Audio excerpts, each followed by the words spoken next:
Hi friends, welcome to movie talk with Telugu channel. Review of 29 cinema పేరుకి అసలు సినిమాకి ఏమైనా సంబంధం ఉన్నదా అని ఒక 10 నిమిషాల వరకు సినిమా చూస్తూనే ఉన్నాను. తర్వాత అప్పుడు అర్థమైంది 29 మూవీ అనేకి మూవీ టైటిల్కి అలాగే సినిమాకి సంబంధం ఉన్నది అని.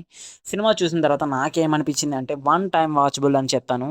అంతకు మించి ఎక్కువ సార్లు అయితే చూడలేము అని అనిపిస్తుంది. ఇది ఒక feel good emotional love story.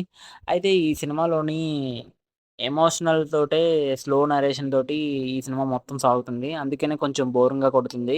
అందుకనే మనం చాలా సీన్స్‌ని స్కిప్ చేస్తూ చూస్తాం. ఇంకా ఈ సినిమా స్టోరీ లైన్ విషయానికొస్తే 29 సంవత్సరాలు వచ్చిన తర్వాత ఒక అబ్బాయి లైఫ్‌లోకి ఒక అమ్మాయి ఎంటర్ అయితే, అది కూడా ఒక లవ్ అనేది స్టార్ట్ అయితే, అప్పుడు ఏం జరుగుతుంది అన్నదే స్టోరీ లైన్.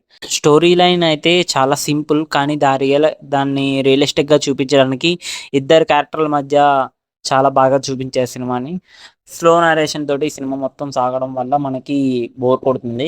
ఇంకా ఓవరాల్‌గా ఈ సినిమా రివ్యూ చెప్పాలంటే ఫస్ట్ హాఫ్ బానే ఉన్నది. సెకండ్ హాఫ్ కూడా డీసెంట్ క్లైమాక్స్ తోటి ఎండ్ చేశారు. స్లో నరేషన్ తోటి కొంచెం బోరింగ్ అనేది కొడుతుంది. ఇంకా యాక్టర్స్ విషయానికొస్తే వాళ్ళకిచ్చిన రోల్స్‌లోని వాళ్ళు బాగా పెర్ఫార్మన్స్ చేశారు. ఎక్కువ క్యారెక్టర్స్ లేకుండా ఒక 2 క్యారెక్టర్స్‌నే సినిమాలోని పెట్టి లవ్ స్టోరీని రాసుకోవడం, డైరెక్టర్ చెప్పడం అదంతా బానే వర్కౌట్ అయింది.